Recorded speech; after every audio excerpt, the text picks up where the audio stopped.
Good morning.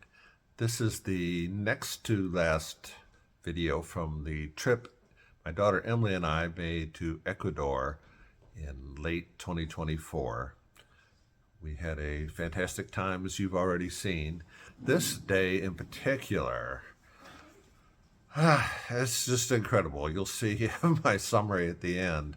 But we go to the Refugio Paz, which is the bird refuge created and operated by Antpittas, and it's pretty famous. It's been on numerous YouTube videos. If you go to Ecuador, especially if you're in the Mindo area, you go to see this.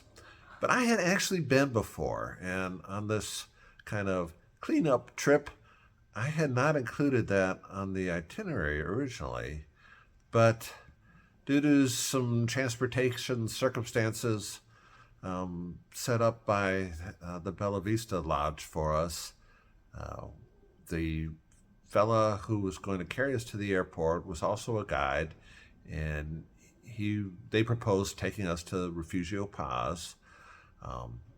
I asked Emily if that's where she wanted to go. She had never seen the Cock of the Rock as I had, and she did want to see it, understandably.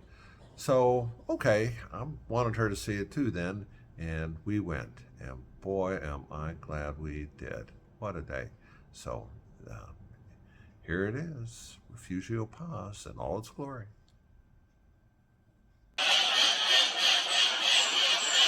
As you may have seen on earlier videos of mine or others, you need to arrive early at the Cock of the Rock Lek. Generally, you walk up when it's close to dark, just after dawn, and they have a hide set up where you can view the lek area, watch them display. We walked in on a different path than Gail and I had walked a year earlier. I had learned from the first trip that they sometimes change locations of the lek, and Anthill has more than one hide.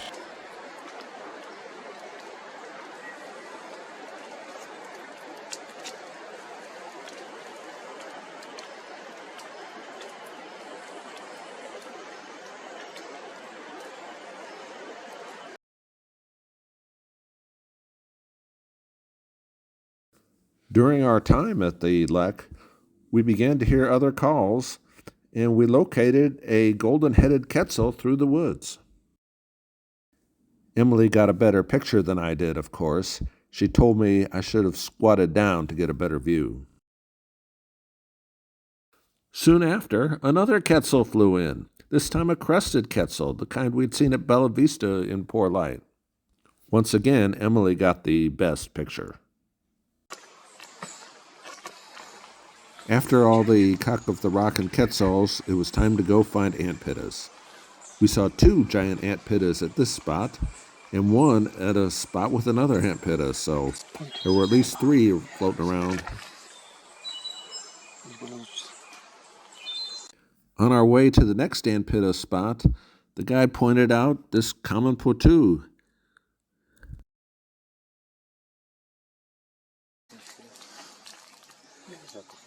I had missed the yellow-bellied Antpitta when I'd visited with Gail.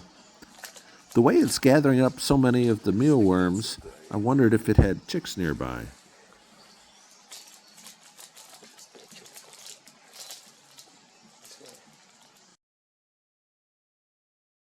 As we left the forest from the yellow-bellied Antpitta spot, this crested guan flew in. I'd seen them before, in fact on this trip, but the colors on this one showed much better in this view. We went back to the main entrance of the refuge, where Angel's family fed us a wonderful breakfast, and we also saw the smoke-colored peewee. And then there it was, the toucan barbet.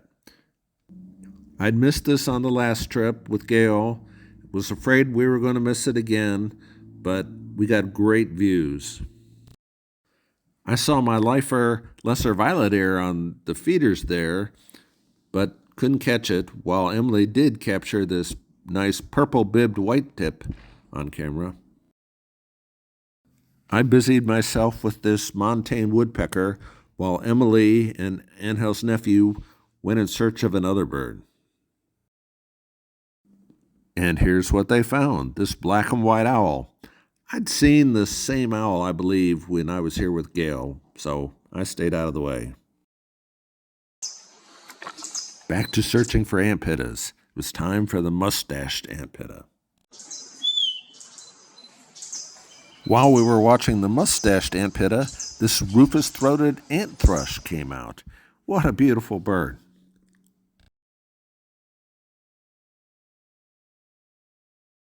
This spot turned out to be crazy for birds. The next to join was a red-faced spinetail.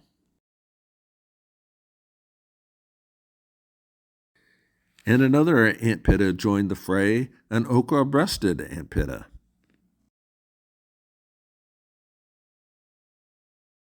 While all this was going on, a spotted barbtail came to our attention, the kind of bird I really like seeing.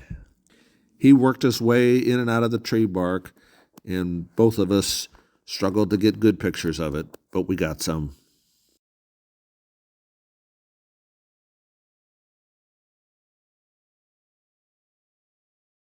Last but not least, a Tyrrhenine woodcreeper appeared. It was difficult to photograph, but Emily got at least a decent one. For the final Antpitta at the Refugio Paz, we watched the chestnut-crowned Antpitta.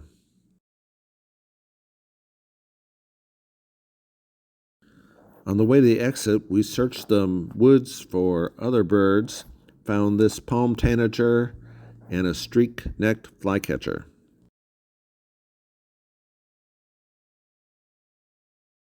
While we searched for the plate-billed mountain toucan, this crimson-rumped toucanet showed up.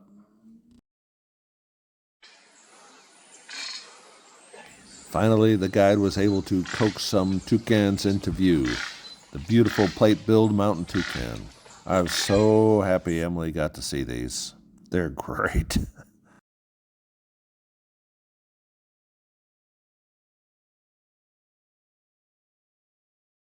These next couple might be outside the reserve, but I'll show them anyway. First, a lyre-billed nightjar that our guide found. I'm also putting in a photo of one that Gail and I saw so you can see its much longer tail. And last but not least, before lunch anyway, this rufous-bellied nighthawk. I don't know how he spotted this. Take a look at this list of 24 of the birds we saw before lunch. Mind you, these are only some of the 62 birds Emily listed in eBird that we saw. I can't imagine a list more packed with iconic birds than this.